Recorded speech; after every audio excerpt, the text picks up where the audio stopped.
নমস্কার বন্ধুরা, আজকে নতুন একটা পিঠের ভিডিও নিয়ে আমি আবারও আপনাদের সামনে হাজির হয়ে গেছি। আজকে আমি করছি ভাজা পুলি পিঠে। আমরা তো দুধে ভিজানো পুলি পিঠে খেয়েই থাকি, তাই আজকে আমি করে ফেললাম ভাজা পুলি পিঠে। এটাও কিন্তু খুব ভালোই খেতে হয় আর করতেও কিন্তু বেশি সময় লাগে না। তো চলুন কিভাবে এটা করলাম তার জন্য পুরো ভিডিওটা দেখতে হবে। ভাজা পুলি পিঠে করার জন্য এখানে আমি শুকনো কড়াইটায় সুজিটা ভেজে নিচ্ছি, আর এখানে আমি ছানার মধ্যে একটুখানি চিনি দিয়ে রেখেছি।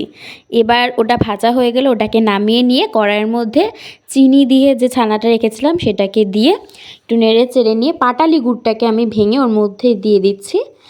দিয়ে আমি সব কিছুর সঙ্গে ভালো করে মিশিয়ে নিচ্ছি।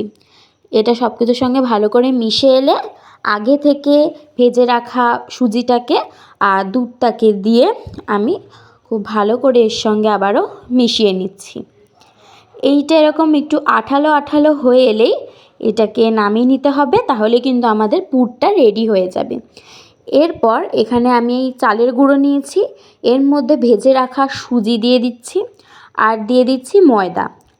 দিয়ে সব কিছুকে ভালো করে মিশিয়ে নিয়ে জলের সাহায্যে আমি এটাকে মেখে নিচ্ছি। এই যে আমি এখানে মেখে একটা ডো বানিয়ে রেখেছি। এবার এই ডোটা থেকে একটুখানি লেচি কেটে নিয়ে হাতের সাহায্যে এইভাবে আলতো আলতো করে প্রেস করে দিয়ে আমি যে পুরটা বানিয়ে রেখেছিলাম সেইটাকে আমি এর মধ্যে দিয়ে দিচ্ছি।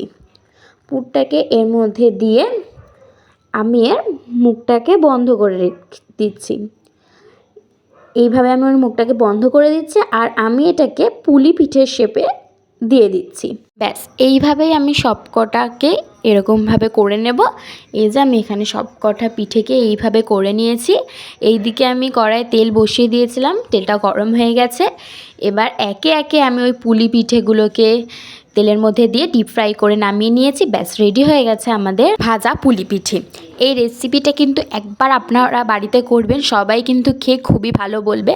আমাদের রেসিপিটা কেমন লাগলো অবশ্যই কমেন্ট করে জানাবেন। রেসিপিটা ভালো লাগলে লাইক করবেন, শেয়ার করবেন ও আমাদের চ্যানেলে নতুন হয়ে থাকলে সাবস্ক্রাইব করবেন। ধন্যবাদ।